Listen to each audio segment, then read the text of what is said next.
जय सोमनाथ। जय सोमनाथ। जय सोमनाथ।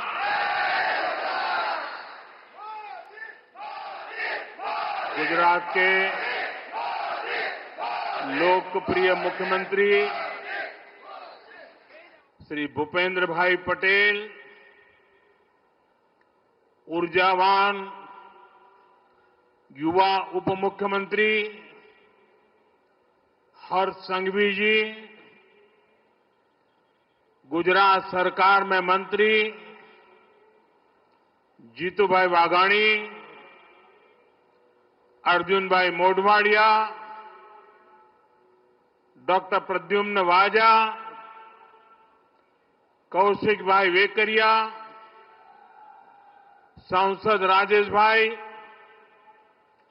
अन्य महानुभाव, देवी और सज्जनों,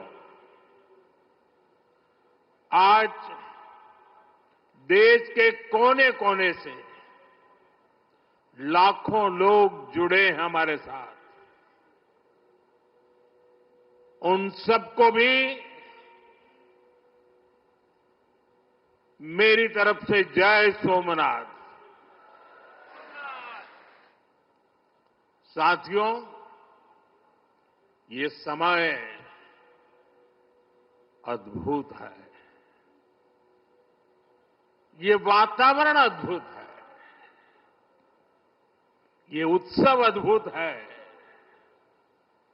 एक और स्वयं देवादिदेव महादेव,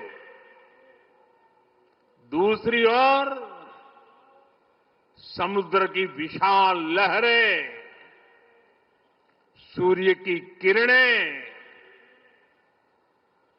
मंत्रों की ये गूंज, आस्था का ये उफान, और इस दिव्य वातावरण में भगवान सोमनाथ के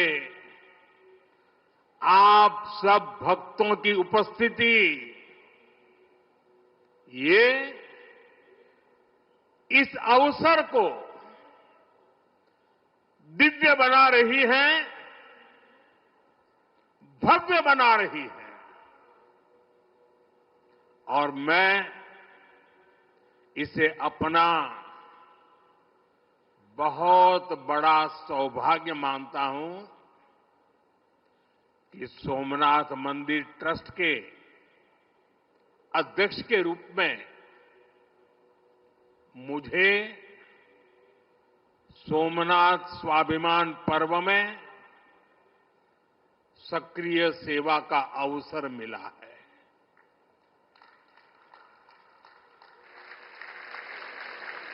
ये पीछे से कुछ और आवाज चल रही है भाई, इसे बंद किया जाए।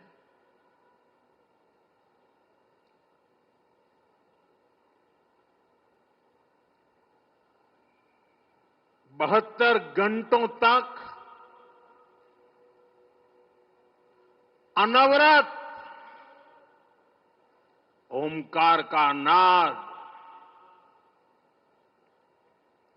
72 घंटों का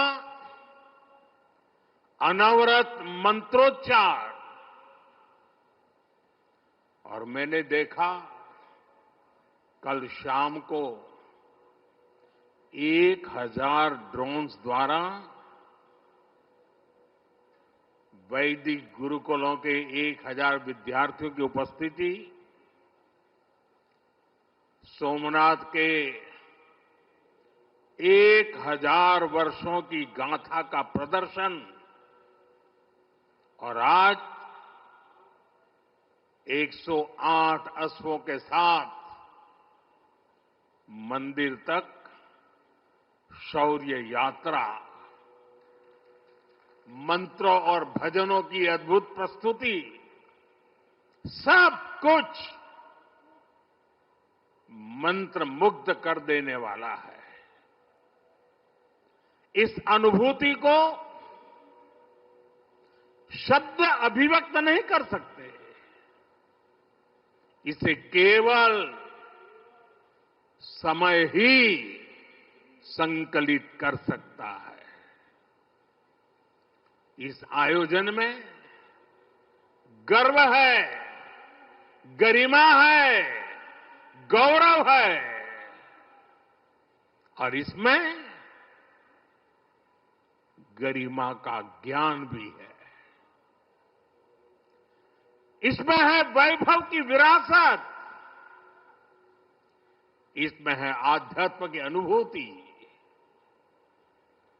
अनुभव है, आनंद है, आत्मीयता है और सबसे बढ़कर देवाधिदेव महादेव का आशीर्वाद है। आइए मेरे साथ बोलिए, नमः पार्वती पतये हर हर महादेव।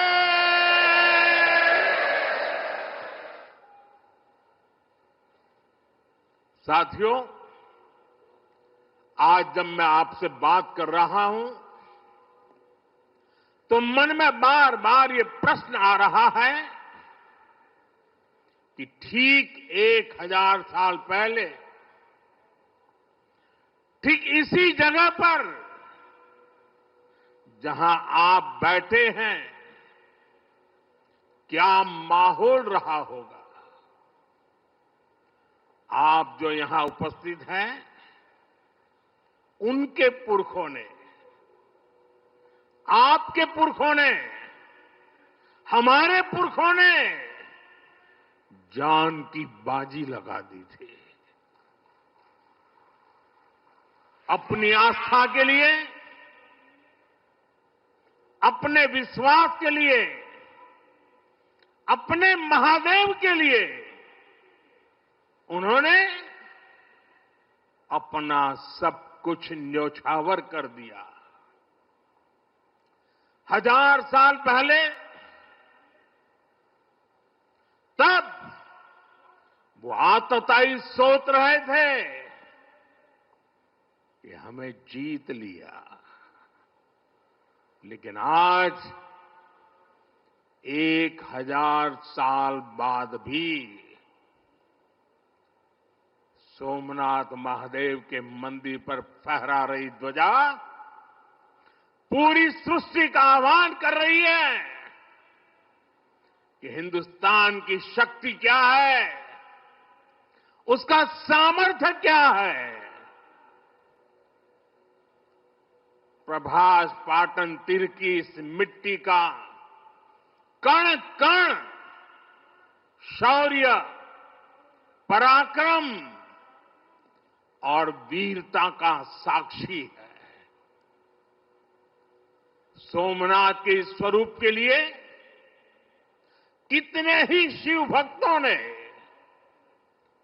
संस्कृति के उपासकों ने, संस्कृति के ध्वज धारकों ने अपने प्राणों की आहुति दी है। आज सोमनाथ स्वाभिमान पर्व पर सबसे पहले मैं हर उस वीर वीरांगना को नमन करता हूं जिसने सोमनाथ की रक्षा को, मंदिर के पुनर्निर्माण को अपना जीवन ध्येय बनाया, अपना सब कुछ देवाधिदेव महादेव को अर्पण कर दिया।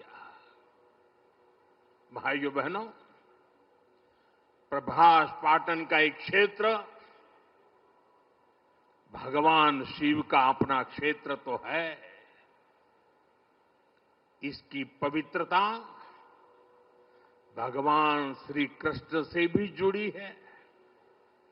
महाभारत काल में पांडवों ने भी इस तीर्थ में तपस्या की थी, इसलिए ये अवसर भारत के अनगिनत आयामों को नमन करने का भी अवसर है।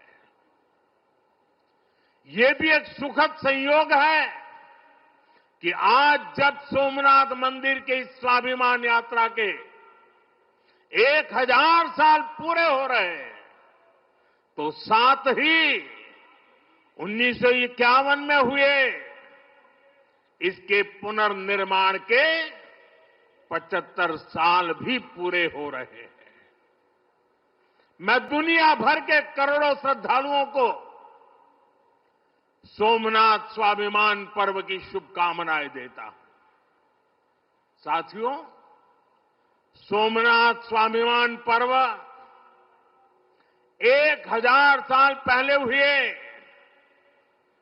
विध्वंस के स्मरण के लिए नहीं, ये पर्व 1000 साल की यात्रा का पर्व है। साथ ही ये हमारे भारत के अस्तित्व और अभिमान का पर्व है, क्योंकि हमें हर कदम पर, हर मुकाम पर सोमनाथ और भारत में अनोखी समानताएं दिखती है। जैसे सोमनाथ को नष्ट करने के एक नहीं अनेकों प्रयास हुए, दुष्प्रयास हुए, उसी तरह विदेशी आक्रांताओं द्वारा कई सदियों तक भारत को खत्म करने की लगातार कोशिशें होती रही, लेकिन न सोमनाथ नष्ट हुआ और न ही भारत नष्ट हुआ, क्योंकि भारत और भारत की आस्था के केंद्र एक दूसरे में समाये हुए हैं। साथियों, आप उस इतिहास के बारे में कल्पना करिए। आज से 1000 साल पहले सन 1026 में सबसे पहले गजनी ने सोमनाथ मंदिर को तोड़ा। उसे लगा उसने सोमनाथ का वजूद मिटा दिया, लेकिन कुछ वर्षों के भीतर भीतर सोमनाथ का पुनर्निर्माण हो चुका था। 12वीं शताब्दी में राजा कुमारपाल ने मंदिर का भव्य जीर्णोद्धार करा दिया था, लेकिन 13वीं शताब्दी के अंत में अलाउद्दीन खिलजी ने सोमनाथ पर फिर आक्रमण का दुस्साहस कर दिया। कहते हैं जालोर के रावल ने खिमजी सेनाओं से जमकर लोहा लिया। इसके बाद 14वीं शताब्दी की शुरुआत में जूनागढ़ के राजा द्वारा फिर से सोमनाथ की प्रतिष्ठा संपन्न कर दी गई। 14वीं शताब्दी के आखिरी वर्षों में मुजफ्फर खान ने सोमनाथ पर फिर हमला किया। वो हमला भी नाकाम रहा। 15वीं शताब्दी में सुल्तान अहमद शाह ने सोमनाथ मंदिर को दूषित करने की कोशिश की और इसी शताब्दी में उसके पोते सुल्तान महमूद बेगड़ा ने सोमनाथ पर आक्रमण कर मंदिर को मस्जिद बनाने की कोशिश की, लेकिन महादेव के भक्तों के प्रयासों से मंदिर पुनः जीवंत हो उठा। 17वीं 18वीं शताब्दी में औरंगजेब का दौर आया। उसने सोमनाथ मंदिर को अपवित्र किया, सोमनाथ को फिर मस्जिद बनाने की कोशिश की। उसके बाद भी अहल्याबाई होलकर ने नए मंदिर की स्थापना कर सोमनाथ को एक बार फिर साकार कर दिया। यानी सोमनाथ का इतिहास विनाश और पराजय का इतिहास नहीं है। ये इतिहास विजय और पुनर्निर्माण का है, हमारे पूर्वजों के पराक्रम का है, हमारे पूर्वजों के त्याग और बलिदान का है। आतताई आते रहे, मजहबी आतंक के नए नए आक्रमण होते रहे, लेकिन हर युग में सोमनाथ पुनः पुनः स्थापित होता रहा। इतनी सदियों तक का संघर्ष, इतना लंबा प्रतिकार, इतना महान धैर्य, सृजन और पुनर्निर्माण का ऐसा जीवन, ये सामर्थ्य अपनी संस्कृति में ऐसा विश्वास और ऐसी आस्था दुनिया के इतिहास में ऐसा उदाहरण मिलना मुश्किल है।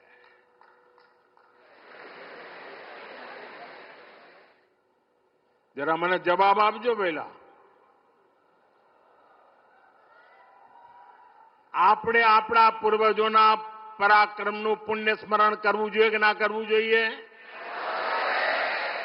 આપણા પૂર્વજોએ કરેલા પરાક્રમમાંથી પ્રેરણા લેવી જોઈએ કે નહીં લેવી જોઈએ? એવો કોઈ દીકરો હોય, એવા કોઈ સંતાન હોય કે જે પોતાના પૂર્વજોને ભૂલવા માટેના નાટક કરે? भाइयों बहनों, जब गजनी से लेकर औरंगजेब तक तमाम आक्रांता सोमनाथ पर हमला कर रहे थे, तो उन्हें लग रहा था कि उनकी तलवार सनातन सोमनाथ को जीत रही है। वो मजहबी कट्टरपंथी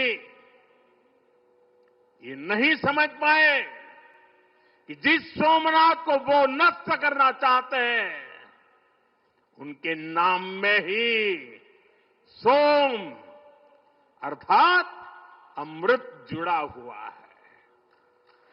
उसमें हलाहल को पीकर भी अमर रहने का विचार जुड़ा है।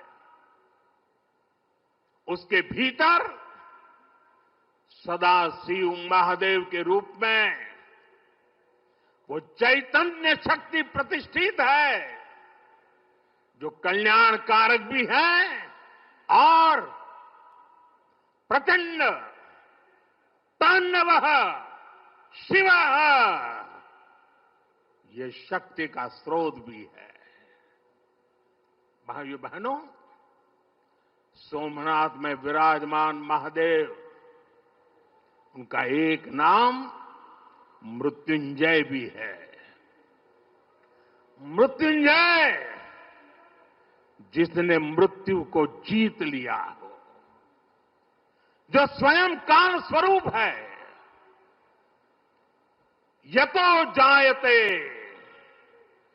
पाल्यते येन विश्वम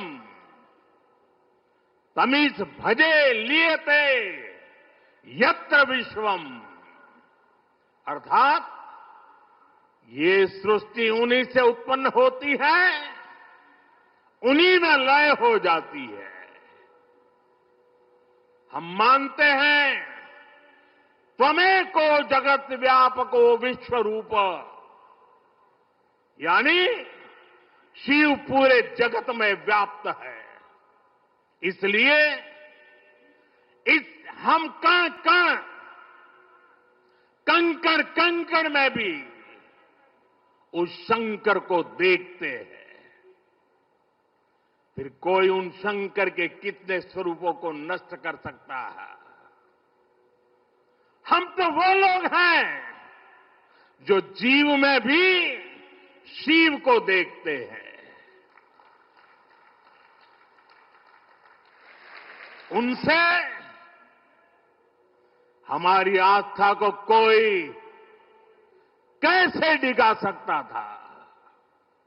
और साथियों, ये समय चक्र है कि सोमनाथ को ध्वस्त करने की मंशा लेकर आए मजहबी आतताई आज इतिहास के कुछ पन्नों में सिमट कर रह गए हैं। और सोमनाथ मंदिर उसी विशाल समंदर के किनारे गगनचुंबी धर्म ध्वजा को थामे खड़ा है।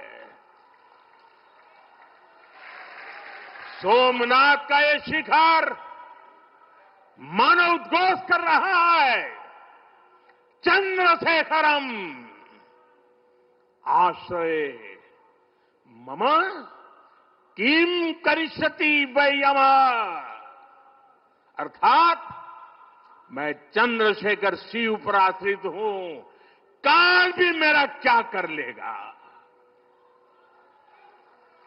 साथियों, सोमनाथ स्वाभिमान पर्व इतिहास के गौरव का पर्व तो है ही, ये कालातीत यात्रा को भविष्य के लिए जीवंत बनाने का माध्यम भी है। हमें इस अवसर को अपने अस्तित्व और पहचान को सशक्त करने के लिए उपयोग करना है। आप भी देखते हैं, अगर कहीं किसी देश के पास कुछ 100 साल पुरानी विरासत होती है, वो देश उसे अपनी पहचान बनाकर दुनिया के सामने प्रस्तुत करता है। वहीं भारत के पास सोमनाथ जैसे हजारों साल पुराने पुण्य स्थान है। ये स्थान हमारे सामर्थ्य, प्रतिरोध और परंपरा के पर्याय रहे। लेकिन दुर्भाग्य से आजादी के बाद गुलामी की मानसिकता वाले लोगों ने उनसे पल्ला झाड़ने की कोशिश की। उस इतिहास को भुलाने के कुत्सित प्रयास हुए। हम जानते हैं, सोमनाथ की रक्षा के लिए देश ने कैसे कैसे बलिदान दिए थे।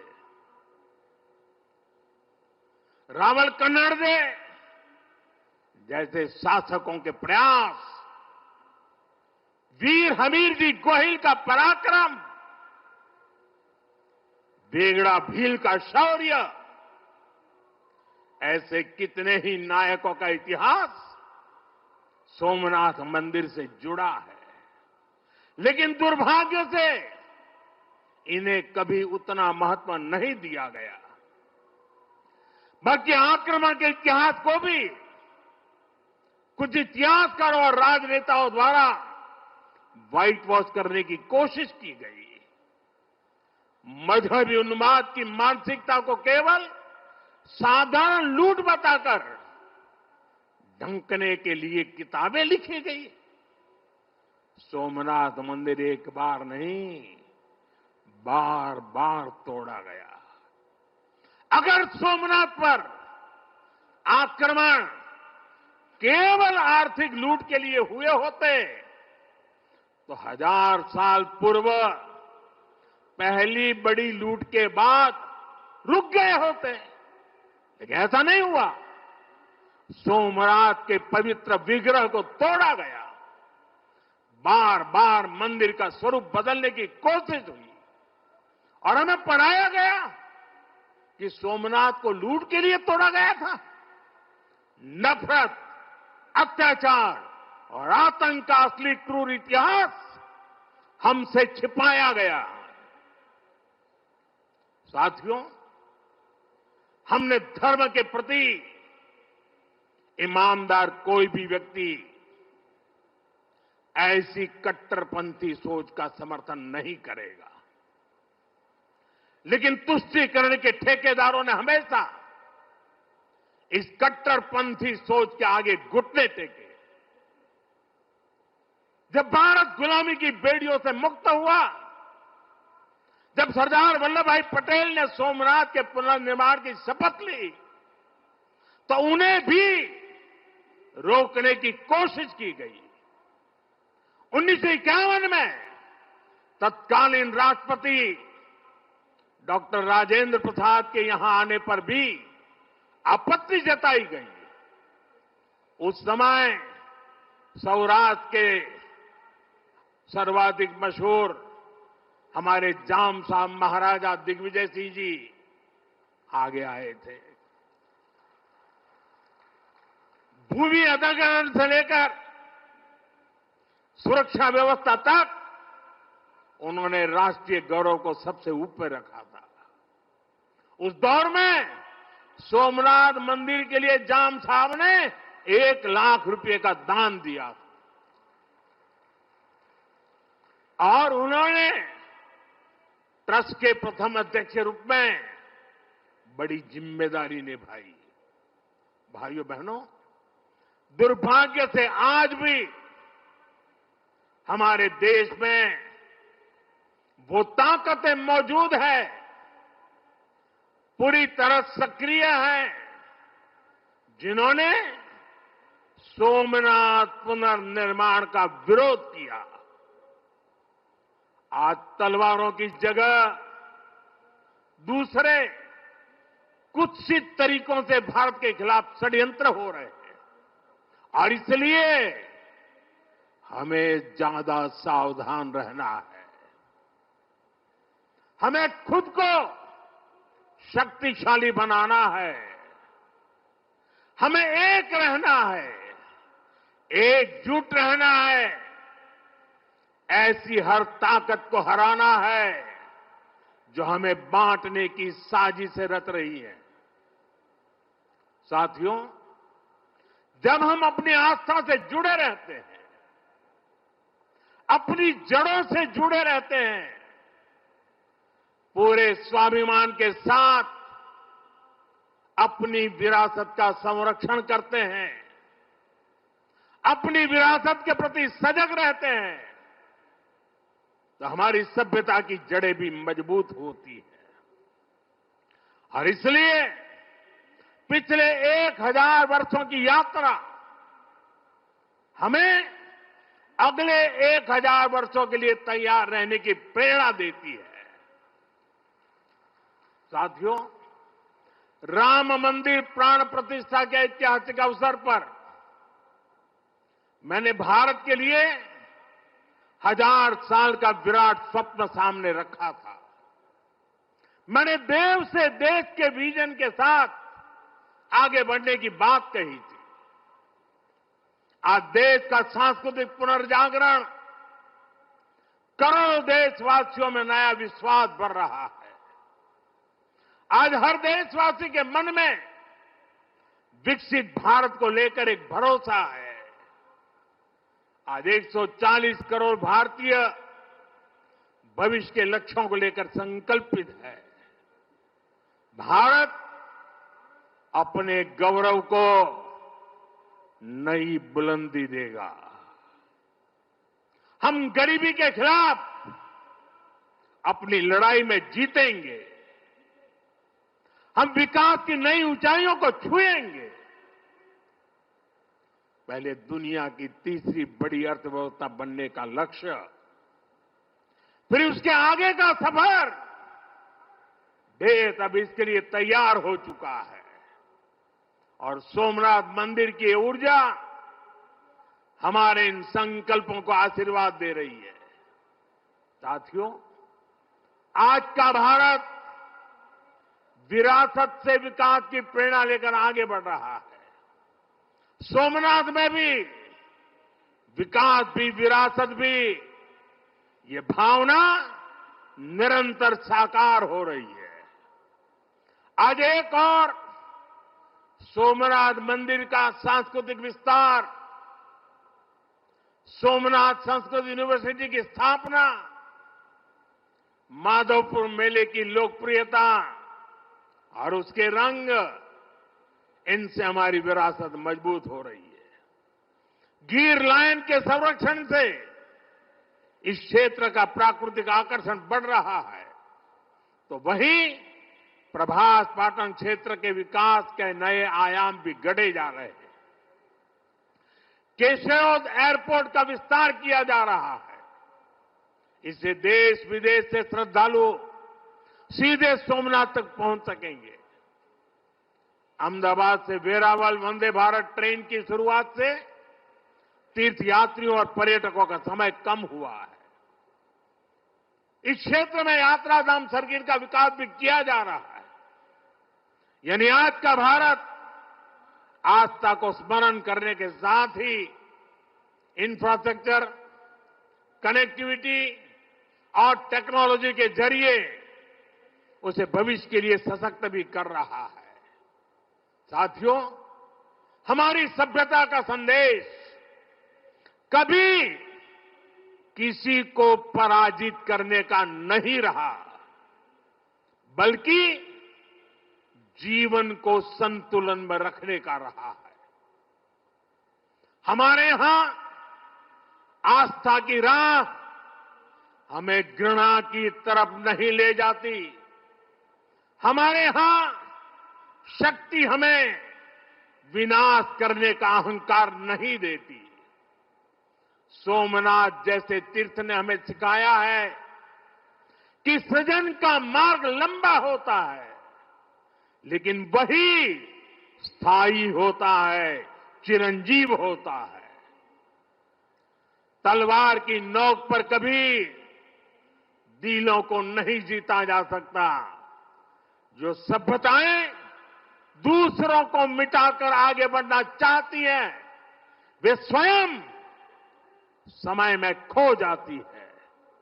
इसलिए भारत ने दुनिया को ये नहीं सिखाया कि दूसरे को हराकर कैसे जीता जाए, बल्कि ये सिखाया कि कैसे दिलों को जीतकर जिया जाए।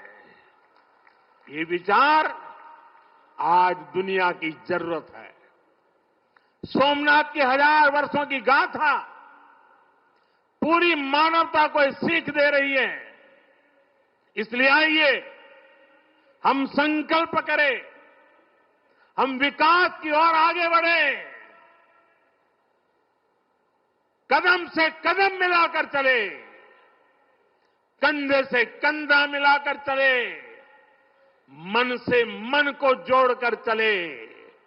लक्ष्य को ओझल दिए हुए बिना हम चलते चले और साथ ही अपने अतीत और अपनी विरासत से भी जुड़े रहें। हम आधुनिकता को अपनाते हुए अपनी चेतना को संभाले रखें। आइए सोमनाथ स्वाभिमान पर्व जैसे आयोजनों से प्रेरणा लेते हुए विकसित होने के मार्ग पर तेजी से चले।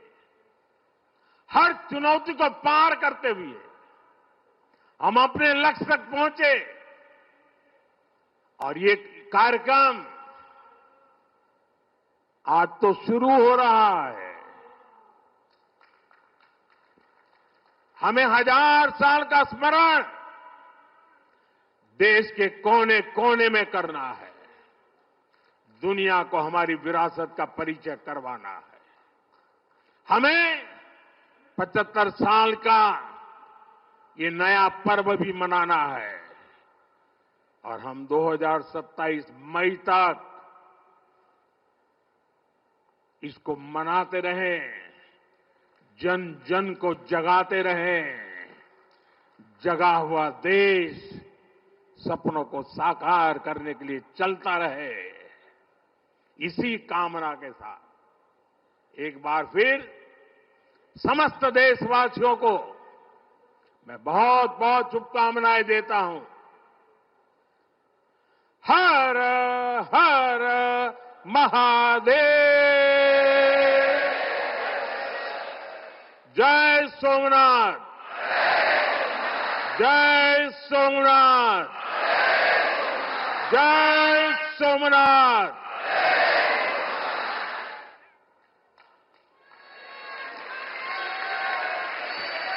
बहुत बहुत धन्यवाद माननीय प्रधानमंत्री जी, आपके इस गौरवशाली अभूतपूर्व भाषण के लिए, आपके ऊर्जावान संबोधन के लिए।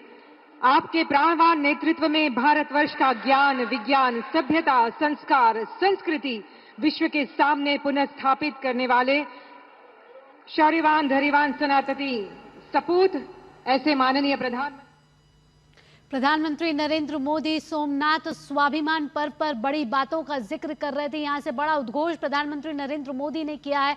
सोमनाथ मंदिर 1000 साल का स्वाभिमान पर प्रधानमंत्री नरेंद्र मोदी ने कई बड़ी बातों का यहां जिक्र किया, जहां कहा कि विकसित भारत का संकल्प है, विरासत